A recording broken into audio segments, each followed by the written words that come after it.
หาหน่วยภาคที่ขึ้นกับหากฐานศึกษาธิการและกีฬาเมืองปทุมพรได้รับใบยั่งยืนหน่วยภาคปลอดไซเข้มแข็งหนักแน่นประจำปี 2024ตอนบ่ายวันที่ 8 พฤษภาคม ปี 2025ที่ผ่านมานี้ได้มีพิธีมอบรับใบยั่งยืนหน่วยภาคปลอดไซเข้มแข็งหนักแน่นประจำปี 2024ให้แก่หาหน่วยภาคที่ขึ้นกับหากฐานศึกษาธิการและกีฬาเมืองโดยที่พันกับการมอบหน้าที่ของหัวหน้าห้องการศึกษาธิการและกีฬาเมืองพิธีได้จัดขึ้นอยู่ที่สโมสรของการดังกล่าวโดยการให้เกียรติเป็นประธานของสหายนางปทุมาแก้วมณีคณะประจำภาคเมืองห้องเจ้าเมืองปทุมพรผู้สีนำคงเขตวัฒนธรรมสังคมสหายวิทยามื่นวิเศษรักษาการหัวหน้าห้องการศึกษาธิการและกีฬาเมืองพร้อมคณะสหายศรีกันดาคำพิไล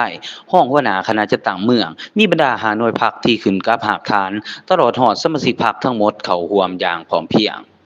สหายวิทยามื่นวิเศษรักษาการหัวหน้าองค์การศึกษาธิการและกีฬาเมืองตั้งหน้าให้แก่บรรดาหาหน่วยพักก็ได้ขึ้นผ่านบทสรุปตีราคาขึ้นในการก่อสร้างหน่วยพักปลอดไซเข้มแข็งหนักแน่นประจำปี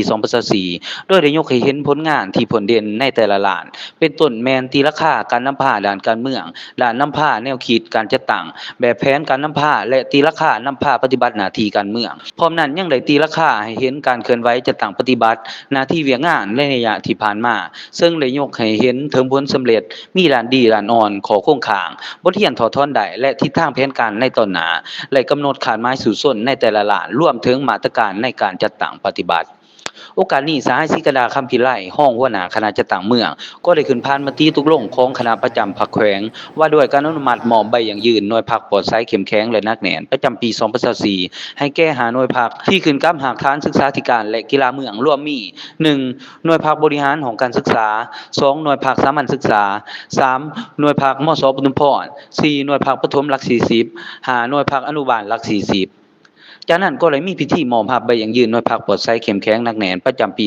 2024ให้แก่หาหน่วยพรรคและมอบรับหน้าที่ระหว่างสหายวิทยามื่นวิเศษรักษาการหัวหน้าของการศึกษาธิการและกีฬาเมืองและสหายไก่อำพรคำสิงสวัสดิ์กรรมการพรรคเมืองอดีตเลขาคณะภาคฐานกลุ่ม2บันม่วงหัวหน้าของการศึกษาธิการและกีฬาเมืองปทุมพรคนใหม่